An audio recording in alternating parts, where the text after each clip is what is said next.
up guys? This is Rust Ride. Siyempre, andito si Boy Iyakin, ang ating idol. Siyempre, Doc Steve. Pero guys, eto guys, tingnan nyo kung sino yung kausap ko, Sir Mario. Ay! Wala. Hello, Sir Mario! Ayan. Hey, shout kamusta sa atin dyan? Big shoutout sa inyo lahat mga followers natin sa mga may alam.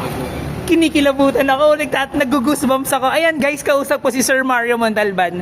Sobrang solid nito, pina-follow ko to guys. Na-overwhelm lang talaga ako. Ayan guys, so sa mga followers natin, alam ko kilalang kilala nyo to. Isa ako talagang tagahanga nito. Sir, kinikilabutan talaga ako. Kung sinabi lang sa akin ni Boy Iyakin na pupunta siya dyan, pinadalaan sana kita ng souvenir at stickers. Uy, sumira sa... Ay, next time siguro sir. Kinikilabutan ako, grabe. Uwi ako ng Monday. Ayan, ayan. Uwi ako ng Monday, sasundin ko yung mag-ina ko. Yan. Mas maganda, pasyal tayo dyan ng mga shoutout din natin yung shop na yan. Kinikilabutan. Oo, pwede. Ayan guys, si Sir Mario na yan, nagsasalita na yan. Kinikilabutan talaga ako, na-overwhelm ako. Sir Mario, cut ko na tong video ko. Maraming salamat. Ayan guys. Sana may natututunan kayo doon sa mga nariyo. Sobra.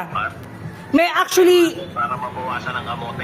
share ko lang din, meron akong in-screenshot, sinasabi ko sa mga customer ko yon. Alam niyo yung ginawa niyong content regarding dun sa impact ng helmet? Since nagbebenta ako ng helmet, yung mas mataas yung percentage ng dito sa may chin, nakasave yun sa phone ko. Promise, 100%. Sinasama ko siya sa spill ko once na nagbebenta ako ng helmet. At gusto ko, pag nagpunta ako dyan, may picture tayo at i-display mo dyan siya. Oh, ba, kinikilabutan talaga ako. Kuya, dahil dyan, libre mo ako ng Starbucks buka. Hindi lang Starbucks.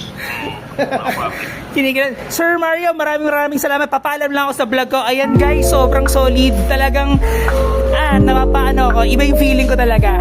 Ayan guys, Rust Ride, ciao. That's it.